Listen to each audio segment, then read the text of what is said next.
पहले ही सवाल में क्या कह रहा है, ए bag contain ₹410 in the form of ₹5, ₹2 and 1 coins. The number of coins are in the ratio 469, then find the number of ₹2 coins. देखो यार, सवाल में कह रहा है मेरे भाई एक बैग में ₹5, ₹2, ₹1 के सिक्के हैं जिनका टोटल अमाउंट है ₹410। अगर सिक्कों की संख्या का रेशो 4, 6, 9 है तो थैले में ₹2 के सिक्कों की संख्या क्या होगी पूछा जा रहा है। देखो जी कैसे करना है, ध्यान से मेरी बात सुनना बेटा। ऐसे सवालों को हमें बनाना कैसे, उसको ध्यान से सुनने की कोशिश करना। देखिए जी, कह रहे कि कोई बैग हमारे पास में है, उस बैग में मेरे भाई जो अमाउंट है ना वो एक तो ₹5 के रूप में है, दूसरा ₹2 और मेरे भाई ₹1 के रूप में है। उसमें जो सिक्के है ना वो ये तो ₹5 के सिक्के हो गए या फिर ₹2 के सिक्के हो गए या फिर ₹1 का सिक्का होगा, ठीक है।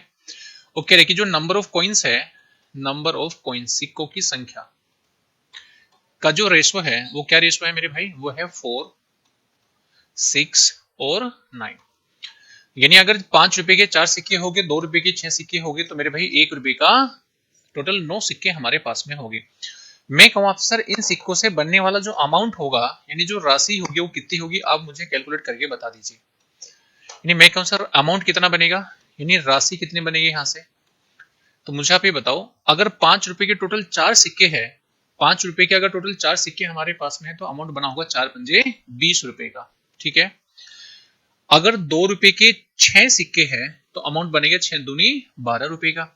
अगर ₹1 के 9 सिक्के हैं तो अमाउंट बना होगा मेरे भाई ₹1 का। मैं कहूं इसको ऐड करो कितना बनेगा, ये बनेगा 20 और 12 32, 32 और 9 41, यानी टोटल अमाउंट बना है 41 यूनिट का। लेकिन सवाल में कह रहा है टोटल अमाउंट बना है ₹410 का। चलो एक का मान बताओ क्या बनेगा, एक का मान आएगा ₹10। तो मैंने पूछा क्या आपसे, मैंने पूछा है ₹2 के सिक्कों की संख्या क्या होगी। तो अगर ₹2 की सिक्कों की संख्या हमसे पूछी जा रही है तो ₹2 के सिक्कों की संख्या कितनी है, 6 यूनिट, और एक का मान है मेरे भाई 10। तो आंसर आ गया बेटा टोटल 60।